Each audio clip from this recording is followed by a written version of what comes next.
नमस्कार, मध्य प्रदेश की महा डिबेट आप देख रहे हैं और आपके साथ मैं हूं पुनीत मिश्रा। निकाय की बारी और किसकी कितनी है तैयारी करेंगे, इसी पर आज हम चर्चा सारी। लेकिन उसके पहले एक रिपोर्ट दिखाते हैं। विधानसभा चुनाव के फाइनल मुकाबले से पहले मध्य प्रदेश में एक बार फिर से सेमीफाइनल मुकाबले के लिए सियासी पिच तैयार हो चुकी है और इसीलिए मध्य प्रदेश में होने वाले 46 नगरीय निकाय चुनाव को लेकर सियासत गर्म है। दरअसल 18 जिलों में ये 46 निकाय हैं।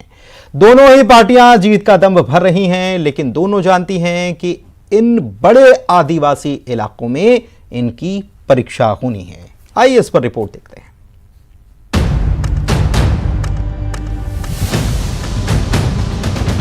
साल 2023 में होने वाले विधानसभा चुनाव से पहले हो रहे इन चुनावों को सत्ता का सेमीफाइनल माना जा रहा है। इसीलिए ये चुनाव सत्ताधारी दल बीजेपी और विपक्षी दल कांग्रेस के लिए काफी अहम हो गए हैं। बीजेपी पहले की तरह तमाम निकायों में जीत के दावे कर रही है। देखिए, भारतीय जनता पार्टी ने पिछले जो चुनाव फर्स्ट फेज के हुए थे उसमें नगरीय निकाय में नगर पालिका और नगर परिषद में बेतहासा जीत हासिल की थी। पार्षद भी और नगर पालिका अध्यक्ष उपाध्यक्ष, नगर परिषद के अध्यक्ष उपाध्यक्ष भी हमने बनाए थे और सिंबल पर चुनाव हुए थे। और अब इन 46 नगरीय निकाय में भी clean sweep Bharatiya Janata party सारे के सारे जीत कर आने वाली है। कहीं कोई दूसरे को किसी भी प्रकार से आशा नहीं होनी चाहिए। भारतीय जनता पार्टी केवल दावा नहीं कर रही, बल्कि हम मैदान पर हैं। हमारे बूथ में लगे कार्यकर्ता, हमारे केंद्र की और प्रदेश सरकार की योजनाएं, उनके हितग्राही, इन सब कारणों से जो जीत हासिल हमें पहले हुई थी और अब पुनः हम इन नगरीय निकायों में जीतेंगे। इधर कांग्रेस ने भी कमर कस ली है। सभी जगहों पर प्रभारियों की नियुक्ति की गई। दावा है कि पीसीसी चीफ कमलनाथ समेत कांग्रेस के बड़े नेता अपने प्रभाव वाले क्षेत्रों में पूरी ताकत झोंकेंगे। कांग्रेस का दावा है कि 99% सीटों पर उसके उम्मीदवारों की जीत होगी। कांग्रेस का कहना है कि महंगाई, बेरोजगारी, घोटाले, नगरीय विकास जैसे मुद्दों पर चुनाव लड़ेगी। सभी जगह प्रभारी नियुक्त कर दिए हैं और क्षेत्रीय नेता इसमें कार्यकर्ता काम कर रहे हैं। कमलनाथ जी भी अभी छिंदवाड़ा और चंगवाड़ा आसपास के क्षेत्रों में जाएंगे। मैं भी हरसूद में चुनाव हो रहा है, वहाँ और सारणी जाने की बात हुई, तो वहाँ समय निकाल के मैं भी वहाँ पहुँचूँगा दोनों जगह। और बाकी सब नेताओं की ड्यूटी लगी है, सब है। झाबुआ में भूरिया जी वहाँ पे हैं, बाकी जो विधायकगण हैं वो सब लगे हुए हैं। कांग्रेस और बीजेपी के जीत के दावों के बीच बीजेपी बागियों की डिटेल जुटा रही है। 18 जिलों में सीट वार डेटा तैयार किया जा रहा है, क्योंकि पिछले निकाय चुनाव में बागियों की वजह से बीजेपी को कई अहम सीट गंवानी पड़ी थी। देखिए, ये तो बहुत सामान्य सी प्रक्रिया है, स्वाभाविक है। अगर कोई भारतीय जनता पार्टी से इतर जाकर मैदान में अगर है, हालांकि इन 40 नगरीय निकाय में बहुत इक्का दुक्का ऐसे प्रत्याशी रहे हैं जो भारतीय जनता पार्टी के कार्यकर्ता थे और मैदान में आ गए। सामान्य तौर पर ऐसे नहीं हैं, तो उनकी जानकारी रखना स्वाभाविक है। ये हर चुनाव में रखी जाती है और उन पर क्या निर्णय करना है, भारतीय जनता पार्टी का नेतृत्व तत्काल निर्णय करता है। कांग्रेस और बीजेपी की जोरदार तैयारियों के बीच सिंगरौली की जीत से उत्साहित आम आदमी पार्टी सभी 46 नगरीय निकाय चुनावों में प्रत्याशी उतारेगी। आम आदमी पार्टी का दावा है कि दिल्ली और पंजाब की तर्ज पर काम चाहती है जनता। 18 जिलों में होने वाले 46 नगर परिषद नगर पालिका के चुनाव में आम आदमी पार्टी सभी जगहों पे अपने उम्मीदवार उतार रही है और मुद्दे वही हैं जिनसे जनता त्रस्त है। हम उनकी समस्याओं के निराकरण के लिए इस चुनाव में जा रहे हैं।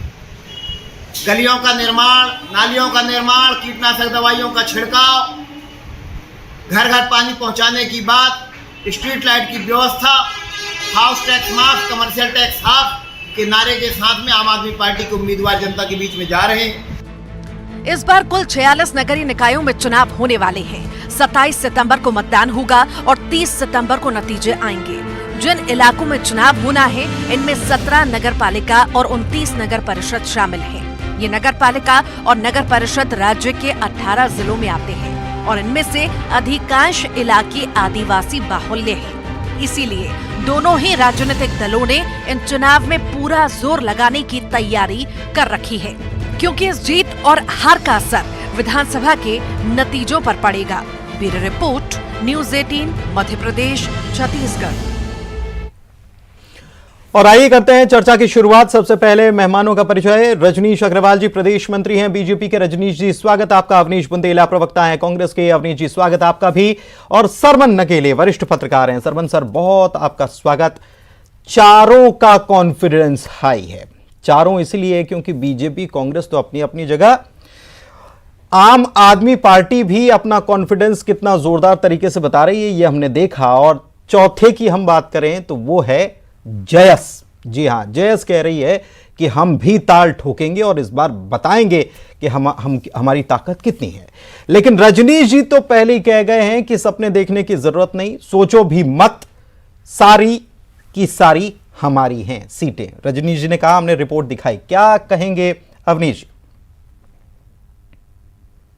दिल बहलाने के लिए ख्याल अच्छा है गालिब, और सपने देखना कोई बुरी बात नहीं है। पूरे जी देखिए, बात यह है कि हम ये नहीं कह रहे कि हमने नगर निकाय चुनाव में कोई बहुत बड़ा मैदान मारा हो, लेकिन सबसे बड़ी बात है हम कहाँ थे और कहाँ पहुंचे और कहाँ जाएंगे।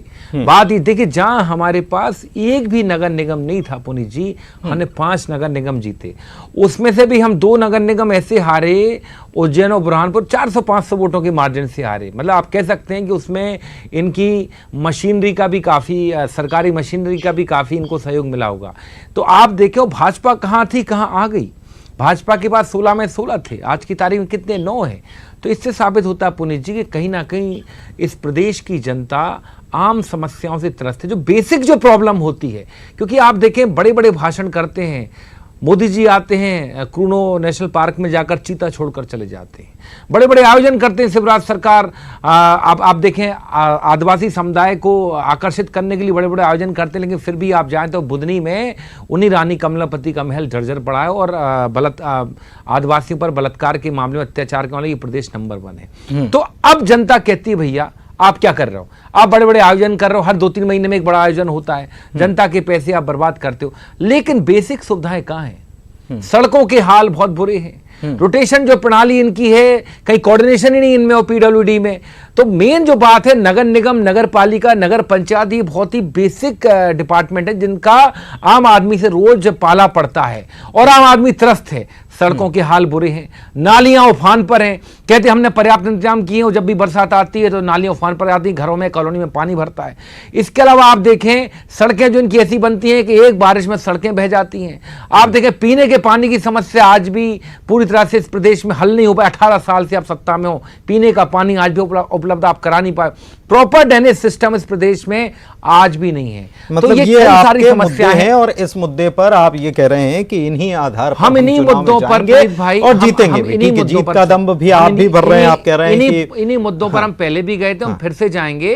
और आप देखेंगे, हम अधिक से अधिक, मैंने पहले भी कहा है, हमारी प्रयास रहेगा कि हम अधिक से अधिक पार्षद जितवा के लाएं। क्योंकि हम जानते हैं पार्षद अगर हमारे ज्यादा जीत रहे हैं तो हम ये स्वीकार कर, तो ये बात है कि जनता ने हमको स्नेह और आशीर्वाद दिया। भले ही आप सत्ता का दुरुपयोग करके आप अपना बोर्ड बना सकते हैं, लेकिन हमारा मतलब सबसे पहले कि हमारे पार्षद अधिक से अधिक जीतना चाहिए। क्योंकि आपने देखा हर जगह भाजपा सरकार यही कर रही। खुद आप भोपाल अगर जिला पंचायत, लेकिन आपकी पार्टी में तो कहा जा रहा है कि जिसको जाना है जाए, हमको कोई फर्क नहीं पड़ता।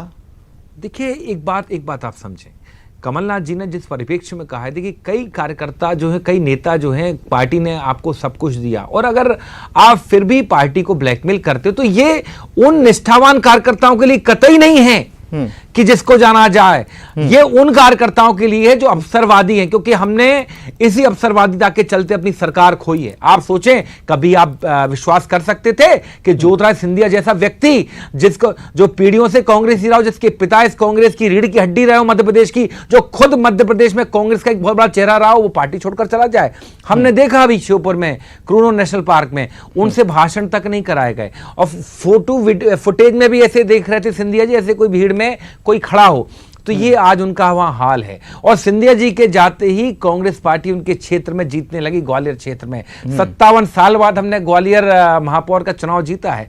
तो ये बात मैं कहना चाहता हूं कि उस तरह के अवसरवादी कार्यकर्ता नेताओं के लिए कमलनाथ जी की सीख है, निष्ठावान कार्यकर्ताओं के लिए बिल्कुल नहीं। हम जैसे कार्यकर्ता तो ये मानते हैं कि कमलनाथ जी के नेतृत्व में हमको काम करने का अवसर प्राप्त हुआ, तो हम अपने आप को गौरवान्वित महसूस करते हैं। चलिए ठीक है, बड़े नेता के साथ समय आप ज्यादा ले ले रहे हैं, समय ज्यादा ले ले रहे हैं, ठीक है। बाकी भी मेहमान हैं हमारे साथ। रजनीश जी, कॉन्फिडेंस आपका हाई है, आपने कहा कि दूसरे सपने देखे ही नहीं, सब कुछ हमारा ही ये तो है। लेकिन मुझे ये बताइए कि आदिवासी बेल्ट है, कांग्रेस ने अभी जो चुनाव हुए थे 2018 में, वहां पर प्रदर्शन भी अच्छा किया था। ये देखिए, ये आंकड़ों की बात हम करते हैं। इसके अलावा जैस जो है वो भी अपनी ताकत दिखा रही है। निकाय इसका पहला जो हुआ, इसमें हमने देखा कि जैस ने अपनी ताकत भी दिखाई। और तो और बीजेपी अपनों से ही कुछ परेशान भी है, जिसका डेटा आप इकट्ठा कर रहे हैं। तो बहुत सारी मुश्किलें, आसान नहीं रहने वाला जो आप कह रहे हैं कि सब कुछ हमारा ही है। देखिए, हाथ कंगन को आरसी क्या और पढ़े लिखे को फारसी क्या। आपने 2018 के चुनाव का उल्लेख किया, 2019 का और बाद में बीते उपचुनाव का। तो वो जो 2018 में कुछ लोगों से गलती हो गई थी, तपाक से सुधारी 2019 में, 6 महीने ही नहीं बीते थे। तो बाद में उपचुनाव जहां जहां जनजाति क्षेत्रों में हुए वहां भी, हालांकि ये जनजाति क्षेत्रों में चुनाव जरूर हैं, लेकिन वहां रिजर्वेशन की दृष्टि से अलग अलग श्रेणी के चुनाव हैं। बीते जो चुनाव हुए, जरा इनसे पूछते तो कि भैया, नगर निगम 16, 13 में भारतीय जनता पार्टी के निगम अध्यक्ष, 9 में महापौर, आपके कितने? और हम ये जो नगर पालिका अध्यक्ष पिछले साल आप कितने जीते थे? और इसने कांग्रेस इस साल कितनी जीती? पिछले साल 76 में, इस साल 76 में हम 59 जीत गए, 59 आउट ऑफ 76। और नगर परिषद में 255 में से हम 225 जीत गए। तो ये भारतीय जनता पार्टी का आंकड़ा, ऑन रिकॉर्ड, ऑन सिंबल, कमल के फूल पर भारतीय जनता पार्टी ने अपने नगर पालिका अध्यक्ष, उपाध्यक्ष, नगर परिषद के अध्यक्ष, उपाध्यक्ष बनाए। पिछले बार कांग्रेस के ज्यादा थे, इस बार सुकुड़ गए। वोटर पॉपुलेशन में कांग्रेस नगरीय निकाय चुनाव का जो पिछले चरण में हुआ सुकुड़ गया। और अभी भी भारतीय जनता पार्टी, जो मैंने आपके चैनल पर अपनी बाइट में कहा है, अपने बयान में कहा, मैं दोहरा देता हूं कि 46 में नगर पालिका अध्यक्ष, नगर परिषद और नगर पालिका दोनों मिलाकर भारतीय जनता पार्टी बनाने जा रही है। ये स्पष्ट है, क्योंकि नरेंद्र मोदी जी की और शिवराज सिंह चौहान जी की सरकारों के हितग्राही मूलक योजनाएं, जो सीधे लाभ पहुंचाने वाली योजनाएं, नल जल योजना हो जल शक्ति मंत्रालय की, प्रधानमंत्री आवास योजना हो, संबल योजना हो, या रेहड़ी वालों के लिए जो गुमठी वाले उनके लिए तमाम प्रकार की योजना, सीधे अनुदान देने की योजनाएं हो, या तो चाहे अधोसंरचना का काम करने का मामला हो, तमाम प्रकार के भारतीय जनता पार्टी सरकारों के साथ हमारे बूथ पर लगे कार्यकर्ताओं की मेहनत जो वहां दिखाई पड़ेगी परिणाम के दिन। फिर इनसे कहिएगा कि कम से कम इसको फेस करें। ठीक है, इसको फेस करें। ठीक है, सरवन नगेले जी, मैं आपके पास आता हूं। क्या हम इसको 2023 का सेमीफाइनल मान सकते हैं? अभी निकाय के जो नतीजे आए उनको और इनको मिलाकर हम इसे मान सकते हैं कि ये सेमीफाइनल है, या फिर इसको कुछ अलग नजरिए से हमको देखना चाहिए? देखिए माननीय पुनीत जी, आपने बिल्कुल ठीक कहा है कि ये जो 2023 में मध्य प्रदेश विधानसभा के जो सामान्य निर्वाचन होंगे उसका ये सेमीफाइनल है। और इसके पहले जो नगरीय निकाय के चुनाव हुए थे वो पंचायत के, उसी समय से ये पूरी बातें चली आ रही हैं और ये उसी का एक अब अंतिम अवसर है। इसके बाद पूरे राज्य में तस्वीर स्पष्ट हो जाएगी कि किस दल का ज़्यादा टेम्पो हाई रहने वाला है। और ये बात बिल्कुल सही है कि मुंगेरी लाल के हसीन सपने सभी को देखना चाहिए। कांग्रेस देख रही, बीजेपी भी देख रही, आखिर जनता किसको आशीर्वाद देती है ये देखना है। नहीं, लेकिन मुद्दे तो अलग होते हैं ना सर, इन चुनावों में उन चुनावों में मुद्दे अलग हैं। मैं यही कहना चाह रहा हूँ माननीय पुनीत जी कि ये देखिए, अभी जैसे कि मेरी जानकारी में है कि नगरीय निकाय चुनाव के पिछले में और इसमें भी चुनाव के मुद्दे जो है ना, अब स्थानीय स्तर के मुद्दे नहीं रहते हैं। ठीक, माननीय शिवराज सिंह चौहान एक एक नगर परिषद में जा रहे हैं, एक एक नगर पालिका में जा रहे हैं, एक एक वार्ड में जा रहे हैं, तो उनकी छवि जो है ना और अपना कामकाज वो उसको लेकर जा रहे हैं। इसी प्रकार माननीय नरेंद्र मोदी जो भारत के प्रधानमंत्री हैं, उनकी जो योजना है, उनके पार्टी के लोग, कार्यकर्ता, प्रवक्ता ये गांव-गांव में पहुंचाने की कोशिश कर रहे हैं और चैनलों के और मीडिया के माध्यम से। लेकिन कांग्रेस पार्टी भी इसको उसी तरीके से कर रही है। मध्य प्रदेश के कांग्रेस कमेटी के अध्यक्ष माननीय कमलनाथ जी अपनी जो पुराने समय की जो उनका 15 महीने का कार्यकाल रहा है उसकी बात कह रहे हैं। वो अपने दल के लोगों को कह रहे हैं कि आप आम आदमी के, कार्यकर्ता के बीच पास में, मतदाता के पास में जाइए और अपने 15 जो माह का जो अपना कार्यकाल रहा है उसकी जो उपलब्धियां हैं उसको बताइए, उसके आधार पर हम चुनाव जीतेंगे। लेकिन साथ साथ कांग्रेस पार्टी जो है ना, जो राज्य में अभी जो स्थितियां चल रही हैं वो उनको भी मुद्दा बना रही है। जैसे महंगाई का मुद्दा है, जैसे सड़क, बिजली, पानी का मुद्दा है, जैसे कि अभी जो अतिवृष्टि हुई थी, अतिवृष्टि की मेरी जानकारी में है कि कांग्रेस के कुछ लोगों ने अभी जो मध्य प्रदेश सरकार ने मेमोरेंडम अभी भारत सरकार को दिया है कि नहीं दिया, अभी अधिकृत जानकारी नहीं आई है, उस पर भी काम कर रही है। उस पर भी जिलों में जाके या पंचायत जहां नगरीय निकाय में चुनाव हो रहे वहां जाकर बता रहे, उनके विधायक बता रहे, पार्टी में चर्चा हो रही और विधानसभा का भी जो सत्र हुआ है उसमें भी पूरी तैयारी थी उनकी। धीरे धीरे ये सारी चीजें चल रही हैं। अवनीश जी, आप जिस बात का आप जिक्र कर रहे थे कि ये मुद्दे रहने वाले हैं, लेकिन मंडला में अगर बीता डेटा देखें तो मंडला की शहर की सरकार तो आपकी थी, लेकिन वहां विकास भी नहीं हुआ। और वहां दलील क्या दी जा रही? वहां दलील ये दी जा रही कि साहब हमारी सरकार राज्य में तो है नहीं, केंद्र में तो है नहीं, हम काम नहीं कर पा रहे हैं, फंड नहीं आ रहा है। देखिए पुनीत जी, ये दलील जो है, एक अगर आप मंडला की ही बात करें तो चलिए हो सकता है, और ये बात कहीं ना कहीं सत्य भी होती है कि जब अगर आपका विधायक सांसद नहीं तो ये परेशानी आती है। और खासकर वो वहां का नगर पालिका, नगर पंचायत अध्यक्ष बड़े दबाव में काम हो सकता है, उसको कई बार आयोग भी ठहरा दिया, अविश्वास प्रस्ताव भी लगा दिए जाते हैं। बाकी मैं एक बात कहूंगा, 16 नगर निगमों में किसकी सरकार थी पिछले 5 साल में? कई नगर निगम तो ऐसे कि वर्षों से आपकी सरकार है। सागर की बात करूं, रजनीश अग्रवाल जी सागर से आते हो, मैं भी उसी क्षेत्र से हूं, कि आप समझे सागर में लगभग 25 साल से भाजपा की सरकार नगर निगम में 25 साल से अधिक हो गए। वहां पर मतलब कांग्रेस का विधायक सन 92 से जीता नहीं, 92 से। सांसद भी आप देखें, 95-96 सांसद नहीं, मतलब 25 साल से ज्यादा से आपका विधायक, सांसद और आपके मंत्री और सरकार में रहे निरंतर पिछले 15-16 साल में। तो उसके बाद भी आप सागर देखें ना पुनीत जी, तो नगीले साहब मेरी बात का मेरे ख्याल से समर्थन करें ना करें, लेकिन वो जानते इस बात को कि सागर इस प्रदेश का सबसे गंदा शहर है। सागर में इतनी गंदगी है, सड़कें, क्योंकि वहां से आप जब भी निकलो तो सड़कों पर धूल उड़ती है। आज तक वहां की सड़कें बन नहीं पाई हैं, इतने वर्ष हो गए हैं, वहां सिर्फ गड्ढे ही गड्ढे याद करते हुए आपको। और इतने नहीं, मैं एक बात बता रहा हूं, देखिए मैंने स्वीकार किया ना कि हो सकता है वहां पर अगर विधायक ना रहा हो तो ये परेशानी आती, लेकिन मैं एक उदाहरण कोट कर रहा हूं। ये सागर की बात हो गई, इसके बाद आप भोपाल की बात करो। भोपाल में खुद यहाँ के चुनाव में, यहाँ की नगर निगम के चुनाव में, यहाँ की जो महापौर प्रत्याशी थे वो महापौर बन चुकी हैं, उनने कहा था कि अगर मैं महापौर बन गई तो मैं जो निगम में व्याप्त भ्रष्टाचार को कम करूंगा। मतलब खुद इस बात की तस्दीक कर रही थी कि उनके कार्यकाल में सब जगह मतलब एक बात हुए। नहीं सर, मुझे एक बात बताइए बुंदेला साहब, आप भूतकाल में क्यों चल रहे हैं? अभी तो हम बात कर रहे हैं इस निकाय में क्या होने जा रहा है, आपकी क्या तैयारियां हैं? भारतीय जनता पार्टी, अरे साहब सरकार के नेता, नहीं मंडला का मेरा सवाल इसलिए था सर, क्योंकि अगर आप जीत भी जाते हैं, जो आप दावा कर रहे हैं, हम तो यही कहेंगे कि जो भी जीत का दावा कर रहा है वो सब जीत जाए। लेकिन मेरा यह कहना है कि जब आप जीत का दावा करते हैं, जीत भी जाते हैं, तो फिर क्या ये अपनी कमजोरियां, मजबूरियां देखिए पुनीत भाई, मैं एक बात स्पष्ट कर दूं, आप भूतकाल की बात कर रहे हैं। जब इस सरकार के मंत्री महंगे डीजल पेट्रोल महंगाई के लिए नेहरू जी के सन 48 के भाषण को जिम्मेदार ठहरा दें, इससे ज्यादा कोई भूतकाल में जाने की बात होगी? बार बार नेहरू को, इंदिरा गांधी को, राजीव गांधी जी को या मनमोहन सिंह को राजनीति में लाना, उनकी चर्चा करना, उनको गालियां देना, कहीं भूतकाल की बात नहीं है। और जो मंडला की बात कर, मैं स्वीकार कर रहा हूं, हो सकता है कि आपको, मुझे नहीं मालूम कि आपके पास मंडला की क्या साक्ष्य, आपने अचानक सवाल पूछा, लेकिन मेरे पास मंडला की इस तरह की जानकारी नहीं। लेकिन हाँ, मुझे भी जानकारी नहीं, आज मैंने खबर दिखाई, असल में इसलिए मंडला याद आ गया, मैंने खबर दिखाई, उसमें जो जनप्रतिनिधि चुने गए थे उन्होंने कहा कि साहब देखिए, केंद्र में हमारी सरकार नहीं है, प्रदेश में नहीं है, तो वो हमारा काम नहीं हो पाया, फंड नहीं जारी हो रहा है। पिछली सरकार में हमारे मात्र लगभग 60 के आसपास विधायक थे पुनीत।